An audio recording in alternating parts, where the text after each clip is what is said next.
Welcome to our deep dive on William Wordsworth. We're going to be exploring his life, his poetry, and why he still matters centuries later. I think you've provided a really interesting selection of excerpts from literary history texts for this one.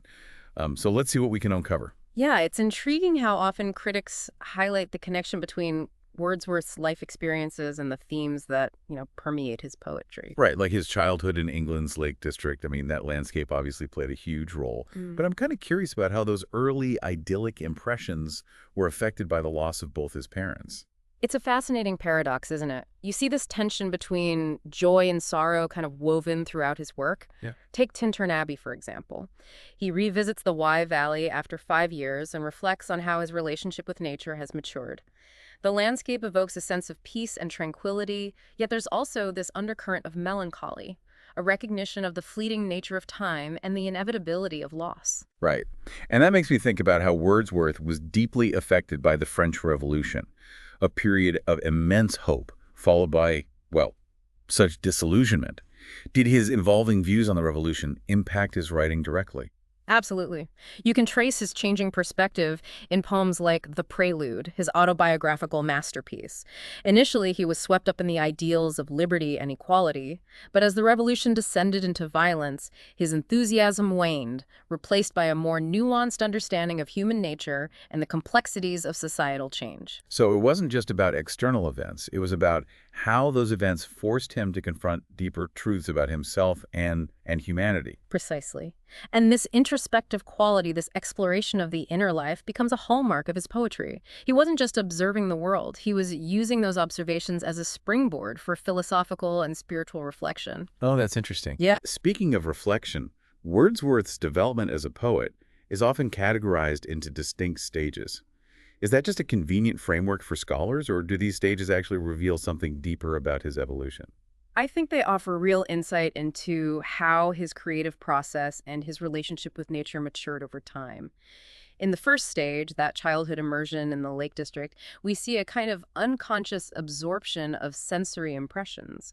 It's almost as if he's laying the groundwork for his later artistic vision. Soaking it all in like a sponge. Exactly. Then during his youth, that love for nature transforms into something more intense, more passionate. It's almost a sensory overload, a period of heightened awareness. There's a vibrancy and immediacy in his language that reflects this youthful exuberance. And what happens when he moves beyond that youthful passion? Does he become more detached, more analytical? Not necessarily detached, but definitely more introspective. In the third stage, he begins to intellectualize his relationship with nature, seeking connections and deeper meaning in what he observes. You see this shift reflected in poems like Tintern Abbey, where he's not simply describing the landscape, but contemplating its power to shape our emotions and memories. So the landscape becomes a catalyst for deeper philosophical and spiritual exploration. Precisely. And this leads us to the final stage, where Wordsworth reaches a profound understanding of the spiritual and mystical dimensions of nature. He senses a universal force, a divine presence within the natural world. It's like he transcends the purely physical realm and taps into something more profound, more mystical. Exactly. And this mystical element, the sense of communion with something larger than himself, becomes a defining characteristic of his mature poetry. Okay, so we've established that Wordsworth's life and poetry are deeply intertwined, and that his development as a poet can be seen as an evolution towards a deeper understanding of nature and spirituality. But what about his actual poetic principles? What made him so revolutionary in his time? One of his most radical ideas was that ordinary life, the lives of everyday people, was worthy of poetic expression. This challenged the traditional view that poetry should focus on grand themes, historical events, or the lives of the elite. So he was democratizing poetry, making it accessible to and about the common man. Precisely. And this commitment to the common man extended to his language. He rejected the ornate, artificial language that was so typical of 18th century poetry and advocated for using the simple, everyday language of the people. It's like he was stripping away the artifice and getting to the heart of human experience. Exactly. And central to this approach was his belief in the spontaneous overflow of powerful feelings. He believed that true poetry came from a place of deep emotion, from a wellspring of authentic experience. So it wasn't about contrivance or clever wordplay, but about capturing the raw essence of human feeling. Precisely. And this leads to another key principle, the importance of imagination. For Wordsworth, imagination wasn't simply about making things up. It was about transforming the ordinary into something extraordinary, revealing deeper truths about the world through the lens of the poetic vision. So it's not just about describing what you see, but about seeing it with new eyes, through the transformative power of imagination. Exactly. And finally, there's his profound reverence for nature. We've talked about how nature shaped his life and poetry, but it went beyond mere inspiration for Wordsworth. He saw nature as a guide, a teacher, a source of moral and spiritual insight. It's like nature wasn't just a backdrop for his poems, it was an active force shaping both the poet and the poetry. Absolutely. And this deep connection with nature is arguably his most enduring legacy, one that continues to resonate with readers today. And it's that profound connection with nature that gives his poetry a timeless quality, a sense of wonder that transcends any specific era. I'm thinking about how you mentioned spontaneous overflow of powerful feelings. That phrase, it feels so central to understanding Wordsworth, but it's also a bit elusive. How does that concept actually play out in his work? Well, take I Wandered Lonely as a Cloud, for example. The poem begins with a simple, almost childlike observation of daffodils fluttering in the breeze. But through the power of memory and imagination, that seemingly mundane experience is transformed into something, well, something much more profound, a source of joy and solace that sustains him long after the moment has passed. It's as if the emotion, the feeling of wonder, is distilled and preserved through the act of poetic creation. So it's not just about describing the daffodils, it's about capturing the feeling they evoke, the way they connect to something deeper within the poet's soul. Precisely. And this ability to tap into those deep wells of feeling is what gives Wordsworth's poetry such emotional resonance. It's why readers continue to find solace and inspiration in his work centuries later. It's interesting to consider how Wordsworth's concept of imagination might have differed from earlier poetic traditions.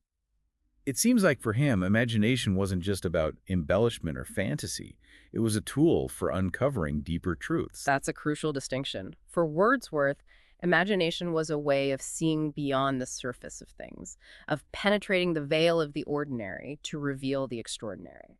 It was a way of connecting with the divine spirit that he believed permeated all of nature. So in a way, imagination becomes a bridge between the human and the divine. Exactly. And this brings us to another key characteristic of Wordsworth's poetry, that sense of mysticism that we touched on earlier.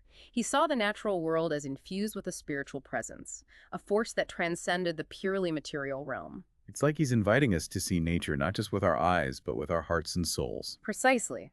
And this mystical element adds a layer of depth and complexity to his work. It's why his poems can be both deeply personal and profoundly universal. They speak to our individual experiences of the world while also connecting us to something much larger than ourselves. And speaking of connecting to something larger, you mentioned Wordsworth's deep compassion for the common man. How does this humanitarian impulse manifest in his poetry? Well, consider poems like The Solitary Reaper or Michael. These poems focus on the lives of rural working people, celebrating their resilience, their dignity, their deep connection to the land. Wordsworth doesn't romanticize their lives. He recognizes the hardships they face, but he also sees in them a kind of nobility, a strength of character that comes from their close relationship with nature and their sense of community. It's like he's elevating the everyday, finding the extraordinary within the ordinary lives of these people. Exactly. And this focus on the common man was truly revolutionary in his time. It challenged the prevailing hierarchies of what was considered worthy subject matter for poetry. Okay, so we've talked about Wordsworth's life, his poetic principles, the key characteristics of his work, and some of the ways his poems reflect his social and political context. But I want to bring it back to the reader. What can Wordsworth offer us today in the 21st century? Why should we still care about a poet who lived centuries ago? It's a question worth asking. After all, the world has changed dramatically since Wordsworth's time, but I believe his poetry still has a great deal to offer us. On a purely aesthetic level, his work is simply beautiful. His language is rich and evocative, his imagery is vivid and memorable, and his themes are timeless and universal.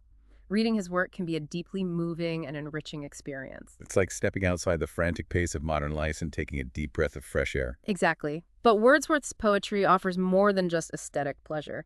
It also provides a way of seeing the world, a way of understanding our place in the larger scheme of things.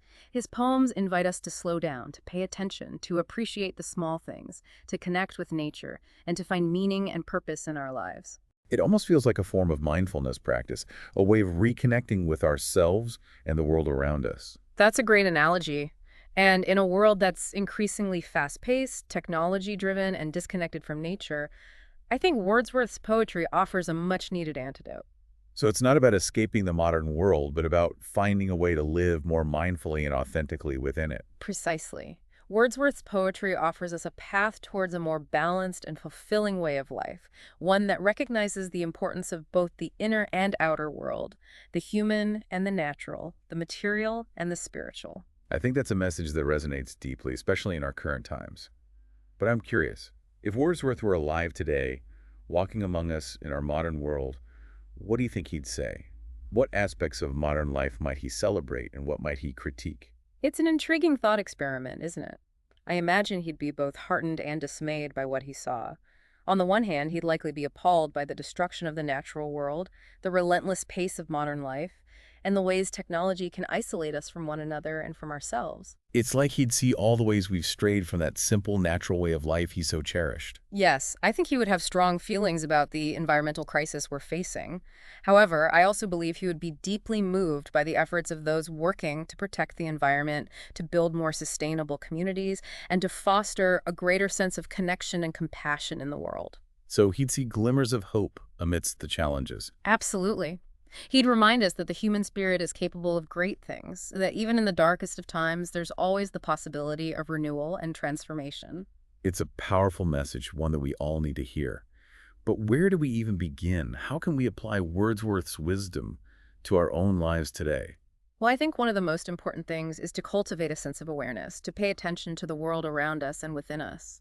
Wordsworth was a master of observation, and his poems are filled with vivid descriptions of the natural world. He noticed the smallest details, the subtlest shifts in light and shadow, the delicate beauty of a flower or a bird in flight. Wordsworth's meticulous attention to detail suggests a deeply mindful approach to experiencing the natural world. We could all benefit from slowing down and truly seeing what's around us. It's like he's reminding us that the world is full of wonder if we just take the time to notice it. But speaking of noticing, I have to admit, sometimes I find Wordsworth a bit daunting. Some of his language feels archaic, his poems can be lengthy and complex, and the themes can get, pretty heavy. Yeah. What advice would you give to someone who's interested in Wordsworth but feels a little intimidated to dive in? Yeah, I mean, that's completely understandable. Don't feel like you need to conquer the prelude on your first attempt. Right. Maybe start with some of his shorter, more accessible poems. Okay. I Wandered Lonely as a Cloud is always a great starting point. Yeah. It's a beautiful and evocative celebration of nature's power to uplift human spirit.